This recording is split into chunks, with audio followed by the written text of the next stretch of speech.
Alright, y'all. The Nintendo Switch 2 has been out for, I think, almost exactly a year. Either today or tomorrow. I think it's been a full year. I want to yap about it for a bit. I got the Switch 2 day one. And, I'm going to talk about whether I think it's been a good year or not for it. So when the console came out, it came out with Mario Kart World and Mario Kart World and pretty much just Mario Kart World. That's pretty much the only first party game I can think of, because there were third party games. Like I remember playing Deltarune, the new Deltarune chapters on the Switch 2 when it came out. Yeah, Mario Kart World was interesting. $80 for the physical edition. I'm pretty sure it's 70 on digital. I still do not like that they make it $10 more. I understand it's all on a cartridge, which is like, you know, an accomplishment. You're fitting these games into a tiny little cartridge.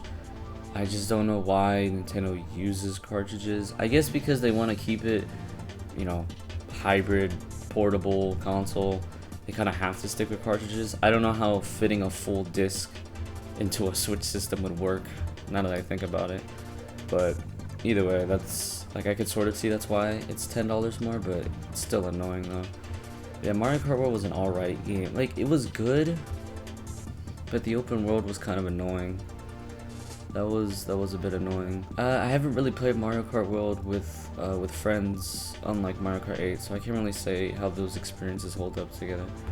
But it was an alright launch title, and it also came with, not came with, you have to fucking pay for it, but there were upgrade packs, you know, for both of the Zelda games, Tears of the Kingdom and Breath of the Wild.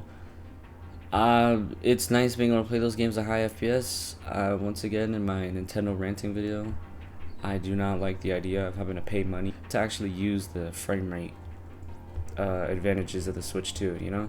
Having to pay for my Switch to actually do its job, that's annoying. But it is nice to be able to play Tears of the Kingdom at 60 frames. Like, that game ran like shit on the first Switch. And also some expansion packs, like Kirby the Forgotten Land got an expansion pack.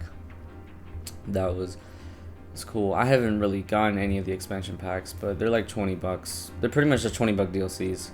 Those are fine. I'm cool with those. Like, you pay $20, and yeah, you get a frame rate boost, but you also get like a little mini campaign or something. Like, now that is valid. I'm cool with paying money for that. I'm not cool with just paying just for a frame rate increase. I think that's stupid and bullshit. Anyways, the later on in the year, the main reason why I got a Switch was for Donkey Kong Bonanza, and it was a really good game. But the problem is, it's one of the only really good games that are Switch 2 exclusives. You know, like, there's been some games that came out for the Switch 2 that are pretty cool, but like none of them are like real hitters, like console sellers or anything, besides Donkey Kong Bonanza. But even then, that's just one game that I think is a really like big system seller. While in the Switch 1 in its first year, it had Mario Odyssey and Breath of the Wild. I know that's only two games that I said right there, but there should at least be, what I'm trying to say is there should at least be one other game that's on the level of Bonanza with the Switch 2 on its first year, and I can't really say that too much. Tomodachi Life, you know, has done well, but that's kind of different. That's like more of a casual game. That's not like an actual game. Metroid Prime 4, that's a game that came out literally throughout the year, and that's a game that could have been that second big hitter for the Switch 2 in its first year. But I've heard nothing but disappointing to mediocre things about that game. And a mediocre game for $70, it's not gonna happen, bro. Like, that's another thing. A lot of these games being $70 really does fuck it over.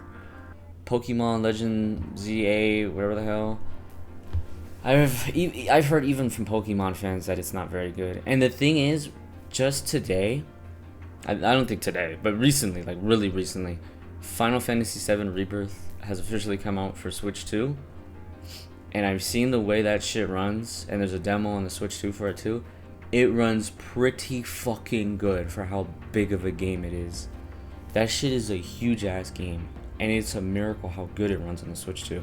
And my point is that Pokemon doesn't have an excuse to be so goddamn, like, so like samey. Like, they haven't really taken advantage.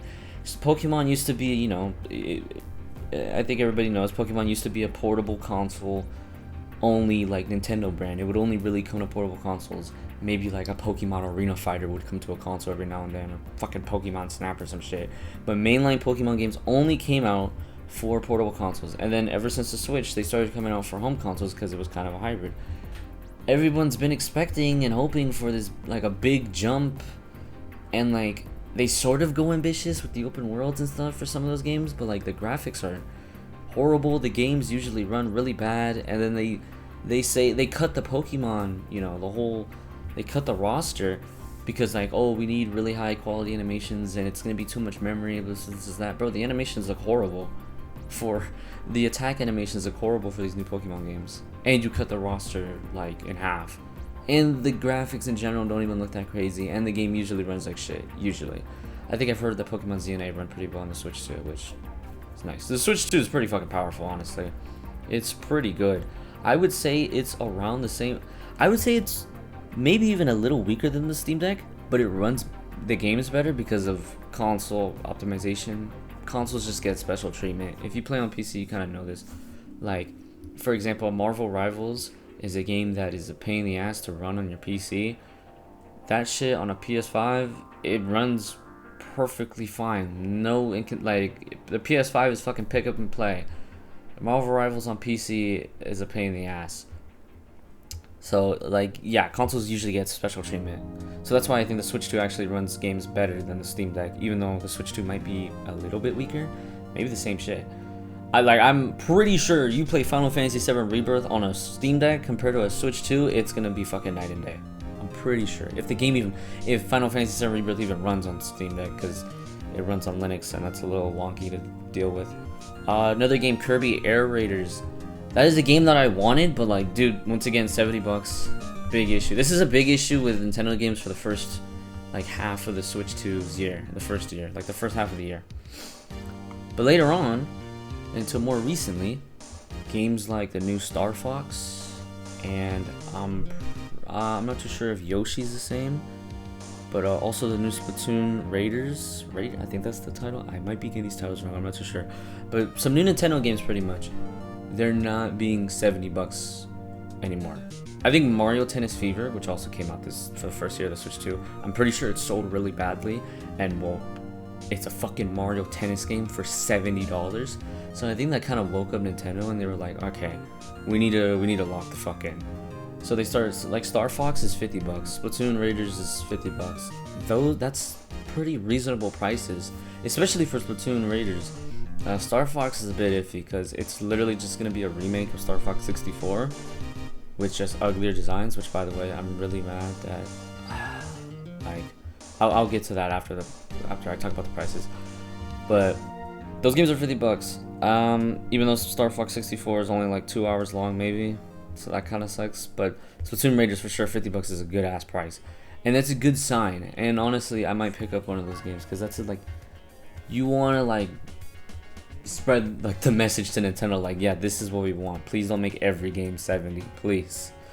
Every game does not need to be $70. But yeah, speaking about Star Fox, I think it's literally just called Star Fox. That game comes out later this month, so it kind of isn't technically part of the Switch 2's first year. But I don't know how I feel about this. The designs look horrible in my opinion. I don't care what anyone says. The designs look horrible. Oh, they look more accurate to the Super Nintendo, you know, advertisement art with the puppets and all that. Yeah, they do look pretty accurate to that. It doesn't mean I gotta like it. There's a reason why those didn't stick. Those didn't stay. And the problem is I hate that you kind of, like, if you want Star Fox to ever get a game again for maybe if this game doesn't do good, probably not gonna get another Star Fox game ever, or maybe like in fucking 15 years from now we'll get another. They'll try again, and it sucks because you kind of have to support the stupid design in order to support the franchise in general as an entirety.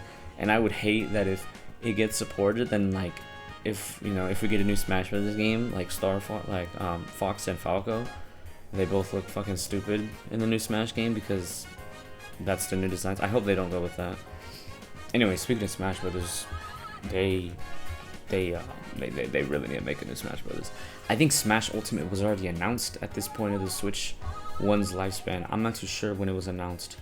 I know it came out in like late 2018, which the Switch One came out in 2017. So it came out only a year after the Switch One. And honestly, I would be down for a Smash Ultimate Switch 2 edition. Same game engine, same characters, just with, you know, it all comes in one package, just like Mario Kart 8 Deluxe, and then with a couple of new characters and a couple of new stages, and that's about it. I'll be cool with that. I would be fine with that. You know, they can get away with re-releasing Smash Ultimate for another console generation, just like how they do with Mario Kart. I would be fine with that. But please, can we get an announcement, Nintendo?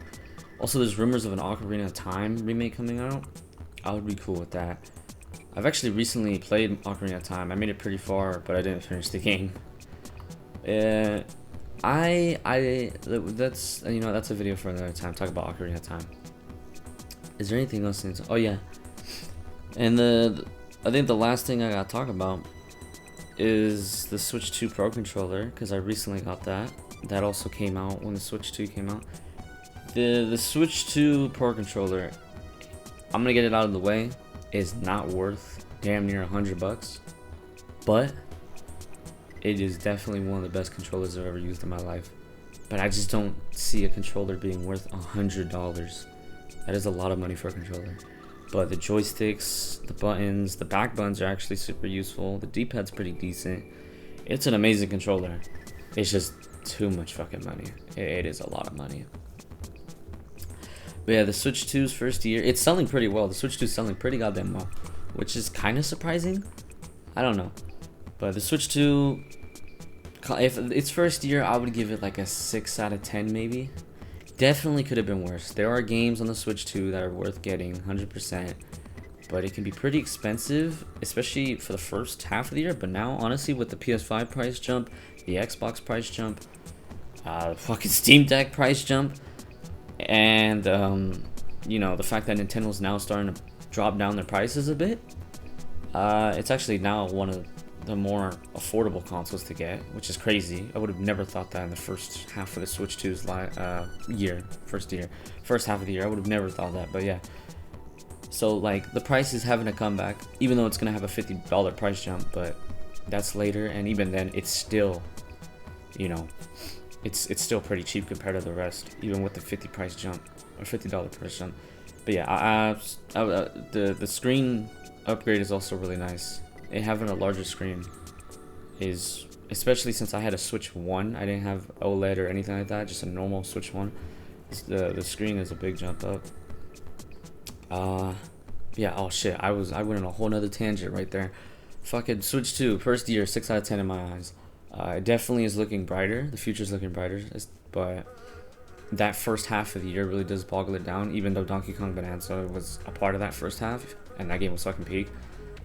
But pricing's looking to get better. The games are looking at, the Nintendo says they haven't even announced all the games that are coming out this year. That's kind of crazy. Hopefully that's some fun stuff.